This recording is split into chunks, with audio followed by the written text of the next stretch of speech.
Okay, today we're going to use the Hue-Saturation adjustment layer in order to selectively change the color in this Photoshop file here. Well, let's go get it. So I'll have my adjustment layer panel is already out. I'm going to click over here. This is the Hue-Saturation adjustment. There we go. So now in order to select my color, well, let's take a look. There's this guy over here, the finger with the arrow through it. If I click on it, bring it over my image, if I click and drag, it's going to change the saturation of that color that I clicked on. Let me reset this. If you want to reset your adjustment, just go down here and click on this little curly arrow here. But now I want to change color, so I want to select the hue. All I have to do is hold down the control key now when I click and drag, and you can see the hue slider is now moving back and forth. So I'm going to make these skirts green since this was St. Patrick's Day. Alright, that's not bad. The only thing is saturation is a little too much. I can come back here and bring the saturation down, or since I have this guy selected, I can just click and drag to move the saturation down a bit. And now let's take a look at this panel here. This little area here, the top part shows the color that was chosen. On the bottom here, this shows you what's happening to that color. Now what I'm going to do, I'm going to make this panel larger. You can do that by clicking this icon over here. There we go. If we want to select a broader range of blue, we can manually open this up like so. And this will select a bigger range of blue. We can also use these eyedroppers. These eyedroppers will add or subtract. For example, let's subtract. I'll click over here. And now you can see it looks a little bit different. You can see it's knocking out some of the color that it previously selected.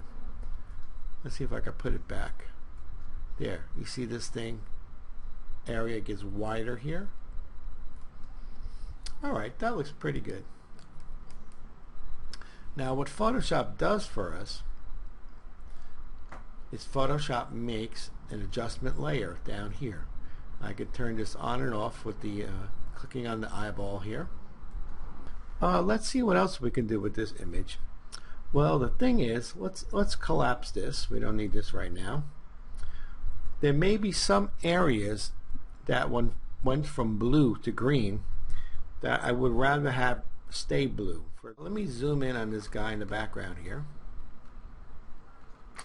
Alright, so this guy here, originally he had a blue helmet, so let's give him his blue helmet back. Here's one of our old friends, the layer mask.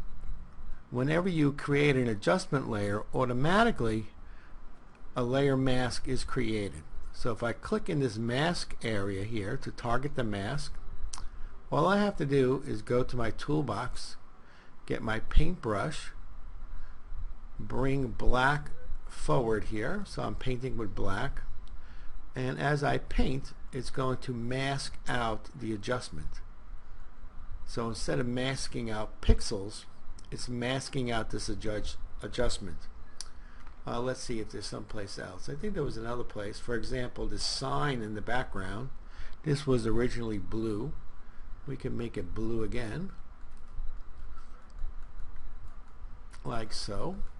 And you only have to be careful when you're near areas that were changed. For example, if I go over this this gold area, nothing's going to happen because my adjustment didn't affect that color. But over here on the girl's hat, this was changed. So you see, if I accidentally spill over to that, it's going to mask out the adjustment there also. Let me undo that. Let's fit the screen. So if you wanted to do something like make one of the girl's skirts blue again, we can do that either with the brush or we can make a selection. I'll make a quick selection. If I want to select her skirt, let's click in the proper layer, and I can select her skirt, click in the mask area, and I could fill this with black.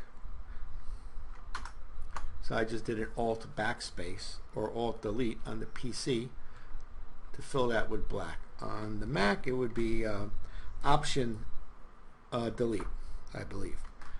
Let me deselect. So this gives us a lot of control over what areas we want to affect. Now let's take a look at the black and white conversion adjustment.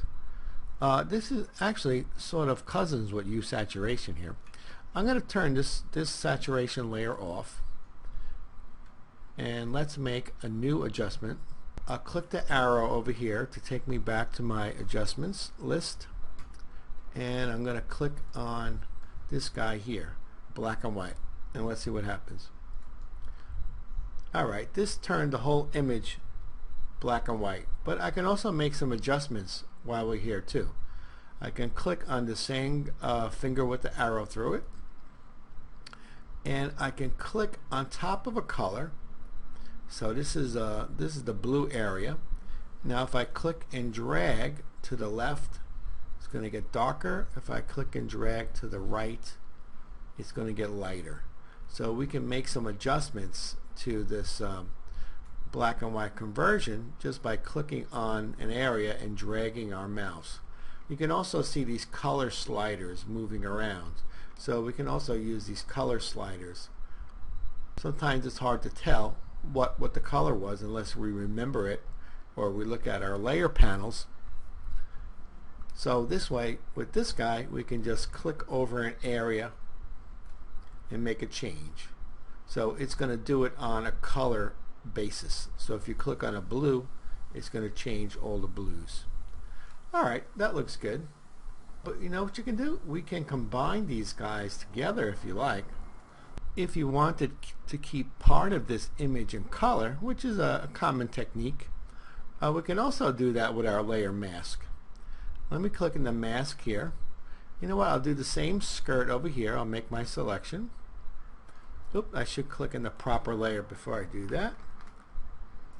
I'll select the skirt again. Go to my layer mask here. Let me do an Alt delete, and that filled it with black in the mask, and now that skirt has changed to blue. Let me deselect, and if I were to turn on my Hue-Saturation layer, I'll get rid of this mask here. Let me temporarily disable it. I can change the color, and I can make the rest of the image black and white all at the same time. Okay, so I think you get the idea, and that's it for now, and we'll talk more about these adjustments in a later video.